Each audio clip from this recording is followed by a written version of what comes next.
I'm interviewing Brian Knowles for my Practitioner Profile. He's a graduate of the ILT program and works with me at Westwood College Online. So the first question is, when did you graduate from the ILT program? And who was your favorite instructor and your favorite class? I graduated from the program in 2004. And back then it wasn't an online program at all, although we did have some online classes. It was on ground.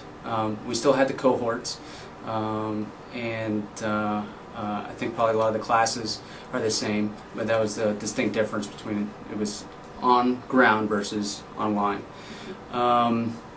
My favorite, you said favorite classes? Well, who was one of your favorite instructors? I had two instructors who really had an impact on me. The first one would be Dave Young, and really Dave had a really great teaching style and teaching ability. And what was so great about Dave was actually being able to learn from him and his teaching style, because he was really exemplifying and leading through example all of the teaching theories and methodologies. He was actually teaching through them, and that's not to say that the other instructors weren't. He just had a way about him that really affected me and impacted me. I also worked with Dave a little bit teaching classes online, and he was a great person to learn from in the online environment, because you know, again his the way that he taught online, and really the way that he communicated online, really taught me a lot about the importance of being there for students, especially in an online environment, because students taking online classes, I'm sure everyone has felt who've taken online classes, you know, have a tendency to maybe feel isolated at times. And Dave was really great about his response time and the amount of time and the detail that he went into answering each student's question. I was lucky enough to have Dave as a teacher before he retired last year. So, and he was very responsive and a very good teacher. Yeah.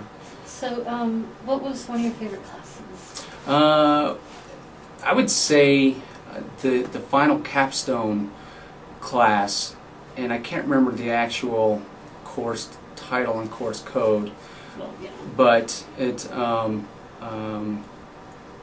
was a class that we had actual clients, and it provided us with real-world opportunities to go and practice, put in some practice, all this theory that we had been learning throughout the course of the program, to actually put that into play. And I worked with a team that developed a project, worked on a project for the University of Colorado Health Science Center, and it was a great experience, and as it turns out, it actually led to furthering my professional career. So it was a great opportunity, both for school and also professionally. So the project that you worked on in school was actually applicable to the real world situation. Yeah. And what was that? What was the project? We worked, essentially, there was an identified need for physicians, PA students, physician assistant students. The class was about evidence-based medicine, and what our task was at the end was to create an assessment tool that would require students to go in and participate in what's called a clinical diagnosis. So there was an actual physical setting, and we created a tool that would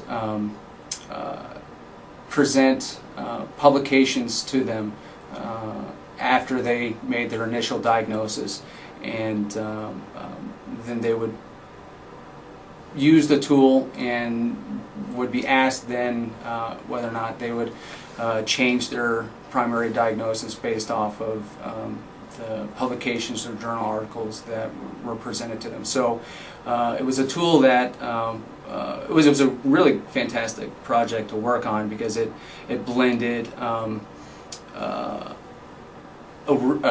physical simulation environment, when they're actually going in and diagnosing these fake patients, and then they were coming back and using the tool that we had developed, which was a web-based application. So, does that answer? I forgot what the original question was. No, that was it. Right.